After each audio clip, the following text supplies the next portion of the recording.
Subscribe now and press the bell icon. Never miss an update. Hello everyone, मैं मोहित मेहंद्रा आपका learning mentor लेकर के all India speed test discussion में आपका स्वागत करता हूं। आज आपका डिस्कशन है स्पीड टेस्ट 39 का। तो चलिए स्टार्ट करते हैं हम लोग। ये है पहला प्रश्न, दिया है आपको, study the following information carefully and answer the question. A, B, C, D, E, F and G are sitting in a circular manner playing cards. E is neighbor of C and is sitting fourth to right of G. D is between E and A. F is second right of G. B is neighbor of F but not of C. Who is fourth left of F? यहाँ पे गोलाकार तरीके से लोग बैठे हैं। कैसे बैठे हैं? सबसे पहले कहता है E C का पड़ोसी है और G के दाएं से चौथे स्थान पर बैठा है। ठीक है, देखिए 7 लोगों की बात है, टोटल 7 पर्सन है।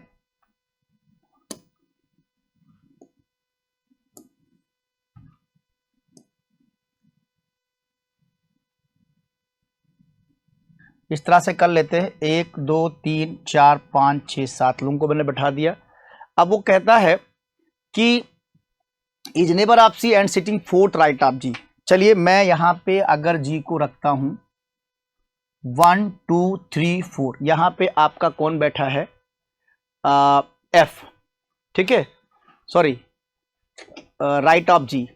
Is neighbour of C and sitting third fourth right of G. ये बात ई के लिए कही जा रही है। ठीक है, चलिए ई नेबर है सी का और फोर्थ है राइट के। D is between E and A.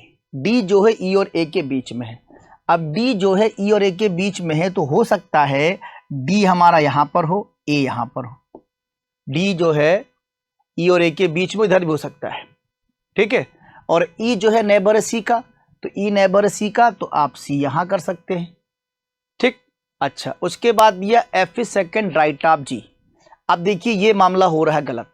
F is second right of G, तो यहां पे डी नहीं बैठ सकता है, यहां पे डी आपका नहीं बैठ सकता है। ठीक है, F is second right of G, इसका मतलब हमें यहां से हटाना पड़ेगा। क्लियर है, यहां से हमको हटाना पड़ेगा। तो यहां पे जो कंडीशन दी थी F is second right of G, तो हम लोग पहले क्या करते हैं, जी को रख लेते हैं, पहले जी का ही काम कर लेते हैं। F is second right of G, first और सेकेंड यहां पे हमने एफ कर दिया, ये ज्यादा सही रहेगा। ठीक है, F is second right of G. उसके बाद है B is neighbour of F but not C. B पड़ोसी है किसका? एफ का, लेकिन सी का पड़ोसी ए नहीं है, तो इसका मतलब बी को फिर यहीं आ सकता है। बी यहां पे कर देते हैं, बी यहां पे पड़ोसी बन सकता है, वैसे यहां पे बन सकता है। ठीक, अब आगे वाली जो बात है वो हम लोग लिख सकते हैं। ठीक है, जो ये लाइन आपको दी थी, is neighbour of C and sitting fourth right of G, तो फोर्थ राइट में 1 2 3 4, यहां पे हम लोग ई लग सकते हैं। और ये वाली लाइन जो है D is between E and A. D जो है ए और ई के बीच में, तो डी को यहां कर लेते, ए को यहां कर लेते हैं। D is between A and हो जाएगा। बचा हमारा कौन सा? एक ही पर्सन बचा है, वो है सी। ये आपका डायग्राम बन जाएगा। ठीक, ये डायग्राम बन जाएगा। पूछा क्या है, who is fourth left of A. Who is fourth left of A. A के बाएं चौथा कौन बैठा है? ए के बाएं चौथा, ये ए है, पहला बायां, दूसरा बायां, तीसरा बायां, चौथा बायां। यहाँ पे आपका एफ बैठा हुआ है और सी वाला जो विकल्प है वो हमारा यहाँ पे सही हो गया है। ठीक है, सी वाला जो विकल्प है वो हमारा सही हो गया है। अगला प्रश्न, in a code language head 4158 है, पेस्ट 52019116 है, what would trick be written in that code language. देखिए यहाँ पे पहले तो हम लोग लॉजिक निकालें कि लॉजिक क्या चल रहा है। देखिए ध्यान से, ये हेड लिखा हुआ है, HEAD हेड, और ये आपको यहाँ पे 4158 दे रहा है। अब देखिए H की प्लेस वैल्यू है ये 8, और ये D की प्लेस वैल्यू है, ये A की प्लेस वैल्यू है, ये E की। यही लॉजिक चल रहा है, प्लेस वैल्यू को क्लास में किया गया है। हमसे पूछा गया है ट्रिक, तो ट्रिक के लिए ये आपका ट्रिक हो जाएगा। तो ट्रिक के लिए बच्चों यहां पे K करेंगे 11, C करेंगे 3, I करेंगे 9, R करेंगे 18, T करेंगे 20। 11 3 9 18 20, 11 3 9 18 20। ऑप्शन सी जो है आपका यहाँ पे करेक्ट आंसर हो जाएगा। विकल्प सी जो है आपका यहाँ पे करेक्ट आंसर हो जाएगा। क्लियर। अगला प्रश्न, इन 6 item P Q R S T U है Q is heavier than R but lighter than T.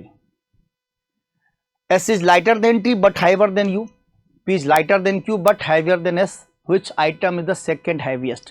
6 वस्तुएं हैं P Q R S T U।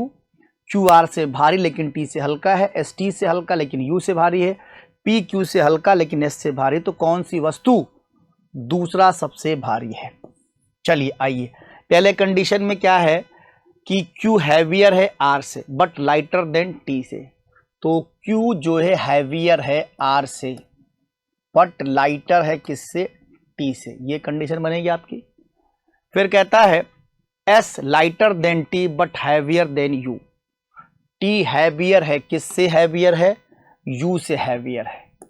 हल्का किससे है? S से हल्का है। ये कंडीशन बन जाएगी।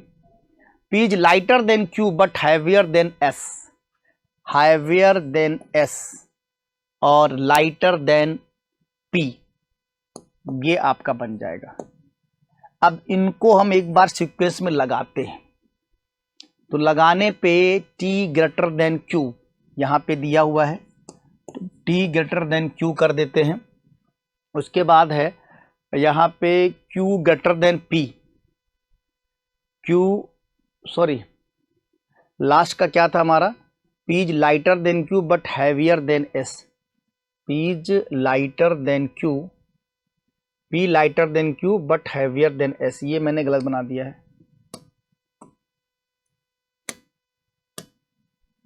P लाइटर है किससे? Q से, लेकिन हैवियर किससे? S से। तो यहाँ पे ये ऐसे आ जाएगा आपका, P का सीन ऐसे बन जाएगा और P के बाद ग्रेटर देन S लिखा हुआ आप ऐसे कर लीजिए। ठीक है, S के बाद ग्रेटर देन T भी लिखा हुआ आप ऐसे भी कर सकते हैं। अच्छा, फिर आप देख सकते हैं, फिर T ग्रेटर देन और देख सकते हैं, T ग्रेटर देन Q कर लीजिए आप, T greater than Q, Q greater than R कर लेंगे। यह भी कंडीशन बन सकती है। लेकिन यहाँ पे जो दूसरा भारी वाला बात है वो आपका Q ही आएगा, Q ही दूसरा भारी होगा। इसलिए हम लोगों को यहाँ पे बी वाला विकल्प सही लगाना। सेकंड पर्सन तो Q ही आएगा और तो कोई आ नहीं सकता है। अगला प्रश्न,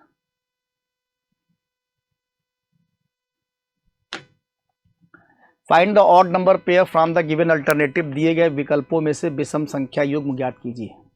ठीक, देखिए क्या है, 56 और 33। 56 33, 6 में से 3 जाएगी 3, 5 में 3 जाएगा 2, 23 बचेगा। इसका डिफरेंस अगर हम लेते हैं 23 बचेगा। 45 और 22 का देख लेते हैं। 45, 5 में से 2 जाएगा 3, ये भी 23 बचेगा। 76 53,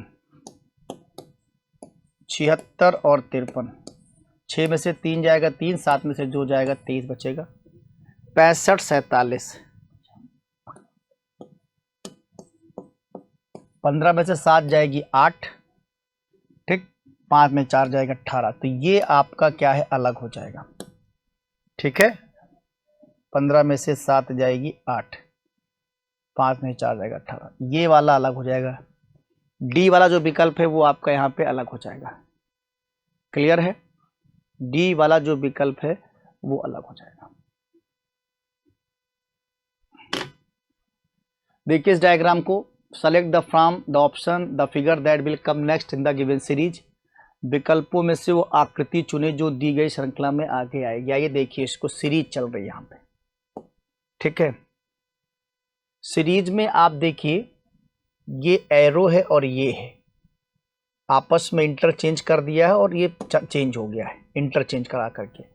उसके बाद ये दोनों आपस में इंटरचेंज हुए हैं, इन दोनों को चेंज करके ये ऐसे हो गया है और ये एक आपका ऐसे हो गया है, नया कह सकते हैं आप इसको। फिर यहाँ पे अगर हम लोग ध्यान दें इसमें तो यहाँ पे चेंज होकर के ये दोनों चेंज हुए हैं और चेंज होने के बाद ये ऊपर चला गया, यहाँ पे नया आ गया है। फिर इन दोनों को चेंज किया गया है, चेंज करने के बाद ये हुआ और एक नया आ गया है। फिर यहाँ पे चेंज हुआ, ये दोनों ऐसे गए, ये वो चला गया ऊपर। ठीक है, तो देखिए जैसे ये यहाँ से ऊपर चला गया, ये यहाँ से ऊपर चला गया, इसका मतलब अब जो है ये वाला यहाँ जाना चाहिए। तो ऑप्शन ए तो कैंसिल हो जाएगा, ऑप्शन बी हो जाएगा, ऑप्शन सी और डी पे बात बनेगी। अब हम लोग देखते हैं सेक्ट्रेंगल वाले पे क्या चल रहा है ना। और हमें एक नया भी लाना भी है, इसका भी ध्यान रखना है।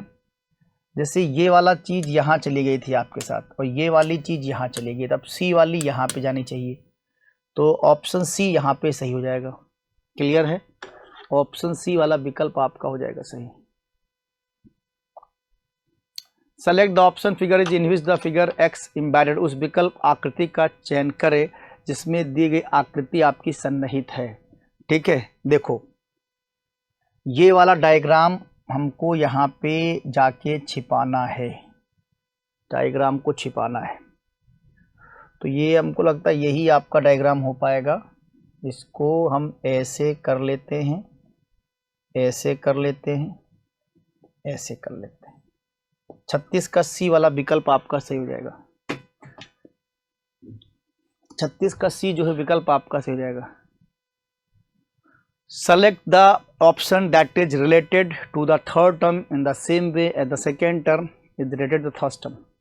उस विकल्प का चयन करें जो तीसरे पद से उसी प्रकार संबंधित है जैसे दूसरा पद पहले पद से संबंधित है। ठीक है, टार्चर और क्रुएल्टी है ना, फॉरगिवनेस अत्याचार। मतलब अत्याचार का संबंध क्रूरता से है तो क्षमा का संबंध किससे होगा, उदारता से होगा। सिंपल सी बात है, आसान सा है। क्लियर हो गया। B X and Z Y playing card, X is the left of Y and with right of Z. If X is facing west then in which direction B is facing. X is facing west, X जो है किधर face कर रहा है, waste की ओर face कर रहा है। Sorry, x is facing waste बोला गया है, X is facing west, x यहां कर लेते हैं।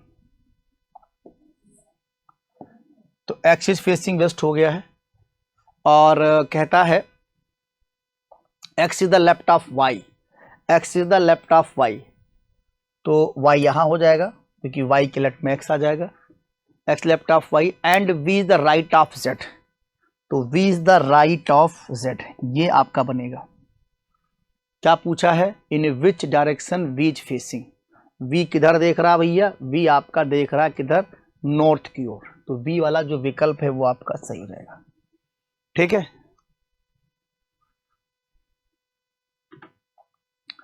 Select the option that correctly fill in the blanks, complete the series. उस विकल्प का चयन करें जो रिक्त स्थानों को सही ढंग से भरता है और श्रृंखला को पूरा करता है। ठीक, आइए 2 से 3। 2 में अगर 1 का स्क्वायर कर दिया जाए तो ये आपका 3 हो जाएगा। 3 में अगर 1 का क्यूब कर दिया जाए तो आपका ये 4 हो जाएगा। 4 में अगर फिर आपका 2 का क्यूब कर दिया जाए, नो नो नो, 2 का क्यूब नहीं, 2 का स्क्वायर किया जाएगा। 2 का स्क्वायर मतलब 4 4 8 हो जाएगा। और 8 में अगर हम 2 का क्यूब कर दें तो ये कितना हो जाएगा, 16 हो जाएगा। आ रही बात समझ में। उसके बाद 16 के बाद फिर हम जो है 3 का स्क्वायर कर दें तो 16 9 25 हो जाएगा। 25 में हम क्या करें, 3 का क्यूब कर दें 27, तो 25 27 कितना हो जाएगा, 33 हो जाएगा। 33 में हम जो है 4 का स्क्वायर कर दें यानी 16,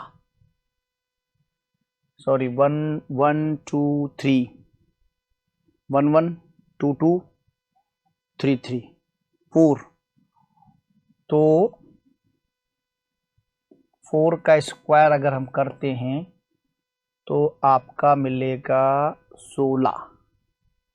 16 मिलेगा आपका। तो आपका कितना हो जाएगा यहाँ पे, अगर हम 27 में जोड़ेंगे 25 27, 3 का क्यूब गलत जोड़ दिया मैंने, लगता 33, वही तो गड़बड़ हो गया यार। 3 का क्यूब 33 नहीं आएगा। हाँ 27 में जब जुड़ेगा तो आपका ये 7 5 12, 2 2 4, ये 52 आएगा। वो मैंने जल्दी में जोड़ दिया, 52 आएगा। ठीक, अब 52 में आप जोड़ोगे 4 का स्क्वायर, यानी 16 जोड़ोगे तो 16 जोड़ने पे कितना मिलेगा 68। ये वाला आपका आंसर होगा, 68 आपका आंसर हो गया यहाँ पर। ठीक है, नेक्स्ट क्वेश्चन देखते हैं। ये क्वेश्चन आपका डीएस का दिया हुआ है, इसको बोलते हैं आंकड़े की पर्याप्तता, डेटा सफिशिएंसी। यहाँ पे दिया 2 statement first and second are given after a question, find out the given data in the statement are sufficient to answer the question or not, make your answer accordingly. पूछा है how many children are there between P and Q. ठीक है, तो पहला है page 15 from the left in the row. P जो है left से 15 नंबर पर है और Q exactly in the middle, there are 10 children toward his right. अब देखो क्यू अगर मिडिल में है आपका, उसके राइट में अगर 11 लोग हैं तो इसका मतलब उसके लेफ्ट में भी 11 लोग होंगे, समझ रहे आप, तब तो मिडिल में है। वो एग्जैक्ट 12 नंबर पर बैठा होगा, एग्जैक्ट 12 पे बैठा होगा, तभी तो 11 उधर 11 इधर। और आपसे कह रहा है कि पेज 15 फ्रॉम द लेफ्ट, तो पी की पोजीशन लेफ्ट से यहाँ पर होगी 15 नंबर पे, है ना, और ये है 12 नंबर पे। तो आपसे पूछा गया पी और क्यू के बीच में कितने लोग हैं, इसका आंसर हमें मालूम चल गया। ऑप्शन यहाँ पे हम डी वाला देंगे। क्लियर है, ये डी आपका हिंदी में क्वेश्चन था, डी वाला विकल्प हमारा यहाँ पे सही हो जाएगा। चलिए, thank you class. Subscribe now and press the bell icon. Never miss an update.